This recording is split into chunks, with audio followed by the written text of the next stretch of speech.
नमस्कार. कधीतरी हा प्रश्न पडतोच की बॅटरी नक्की एकत्र काम कशा करतात. माइंडस्टेक्स फाउंडेशन ट्रस्टने तयार केलेल्या या खास विश्लेषणात आपण बॅटरीच्या जोडणीमागचं सोपं विज्ञान समजून घेऊया. चला तर मग सुरुवात करूया. कधी विचार केलाय का की टीव्हीच्या रिमोटमध्ये बॅटरी एका सरळ रेषेत का लागतात, पण पॉवर बँक मात्र एका मस्त ठोकळ्यासारखी का असते? हे फक्त डिझाईन नाहीये, यामागे खास कारण आहे. आणि आज आपण नेमकं हेच रहस्य उलगडणार आहोत. बरं, बॅटरीचं जग समजून घ्यायचं असेल ना, तर दोन गोष्टी खूप महत्त्वाच्या आहेत. एक म्हणजे व्होल्टेज आणि दुसरं म्हणजे अँपिअर तास. आता सोप्या भाषेत सांगायचं झालं तर व्होल्टेज म्हणजे विजेला पुढे ढकलणारी शक्ती आणि अँपिअर तास म्हणजे ती बॅटरी किती वेळ चालेल, म्हणजे तिचा दम किंवा तिची क्षमता. कोणत्याही बॅटरीचा मूळ घटक म्हणजे हा एक सेल. समजा हा आपल्या टीमचा एक खेळाडू आहे. प्रत्येक सेलची स्वतःची एक शक्ती असते म्हणजे व्होल्टेज आणि स्वतःचा एक दम असतो म्हणजे अँपिअर तास. पण जेव्हा आपल्याला जास्त ताकदीचं किंवा जास्त वेळ चालणारं उपकरण हवं असतं ना, तेव्हा हा एकटा सेल पुरत नाही. आणि इथेच गरज पडते टीमवर्कची. सेल्सना एकत्र जोडून त्यांची शक्ती वाढवता येते. चला पहिली पद्धत पाहूया, जिचा मुख्य उद्देश आहे व्होल्टेज म्हणजेच शक्ती वाढवणं.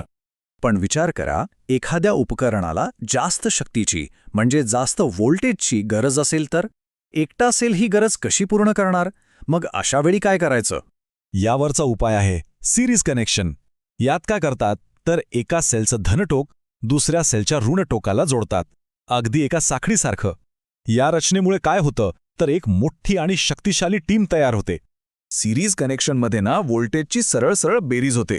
म्हणजे समजा 2.5 व्होल्टचे सेल एकत्र जोडले तर आपल्याला मिळतात पूर्ण 3 व्होल्ट. पण एक गोष्ट लक्षात ठेवायला हवी की त्यांची क्षमता म्हणजे टिकण्याचा दम तो मात्र तेवढाच राहतो. शक्ती दुप्पट होते पण क्षमता नाही. आत्ता कळलं का की रिमोट आणि टॉर्चमध्ये बॅटरी एका सरळ रेषेत का असतात ते? कारण त्यांना जास्त व्होल्टेजची, जास्त धक्क्याची गरज असते आणि ती गरज सिरीज कनेक्शन पूर्ण करतं. पण नेहमीच जास्त शक्तीची गरज असते असं नाही. काही उपकरणांना जास्त वेळ चालणारी ऊर्जा हवी असते.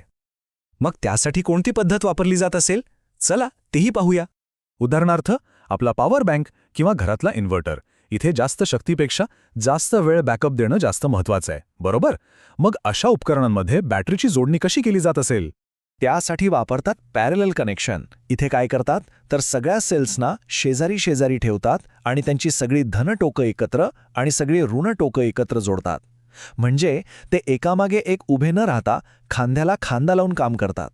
या टीमवर्कचा परिणाम सिरीजच्या अगदी उलटा असतो. इथे व्होल्टेज तेवढंच राहतं, पण एकूण क्षमता म्हणजेच दम मात्र वाढतो. म्हणजे 2 सेल पॅरललमध्ये जोडले तर त्यांची एकूण क्षमता दुप्पट होते.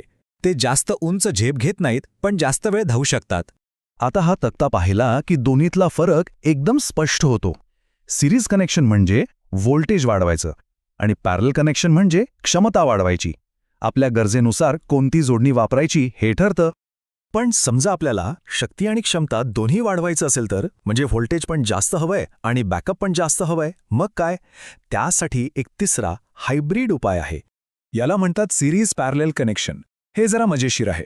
यात काय करतात तर आधी काही सेल्सच्या सिरीज कनेक्शनच्या छोट्या छोट्या टीम्स बनवतात आणि मग या सगळ्या टीम्सना पॅरललमध्ये जोडतात. म्हणजे आधी शक्ती वाढवायची आणि मग अशा शक्तिशाली टीम्सना एकत्र आणून क्षमता वाढवायची. मस्त आहे ना? या जबरदस्त रचनेमुळे आपल्याला दोन्ही गोष्टी मिळतात, जास्त शक्ती आणि जास्त क्षमता. उदाहरणार्थ, जर आपण 4.5 व्होल्ट आणि 2 अँपिअर तास क्षमतेचे सेल अशा प्रकारे जोडले तर आपल्याला पूर्ण 6 व्होल्ट व्होल्टेज आणि 4 अँपिअर तास क्षमता मिळते. म्हणजे दोन्ही गोष्टी वाढल्या. बरं, आत्तापर्यंत आपण बॅटरी जोडण्याच्या पद्धती तर पाहिल्या, पण या संकल्पना आपल्या रोजच्या वापरल्या वस्तूंमध्ये नक्की कशा वापरल्या जातात? चला तेही बघूया. आपल्या घरातल्या उपकरणांमध्ये या तिन्ही पद्धती वापरलेल्या दिसतात. टीव्हीचा रिमोट किंवा टॉर्च यांना जास्त व्होल्टेज लागतं म्हणून तिथे असतं सिरीज कनेक्शन. पॉवर बँकला जास्त वेळ चालायचं असतं म्हणून तिथे पॅरलल कनेक्शन वापरतात.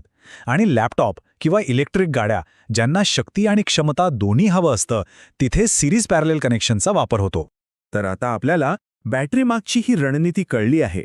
पुढच्या वेळी जेव्हा एखादं बॅटरीवर चालणारं उपकरण हातात येईल तेव्हा त्याच्या बॅटरीच्या रचनेमागे कोणतं विज्ञान असेल याचा विचार नक्कीच मनात येईल. हे ज्ञान आपल्या आजूबाजूचं तंत्रज्ञान अधिक चांगल्या प्रकारे समजून घ्यायला नक्कीच मदत करेल.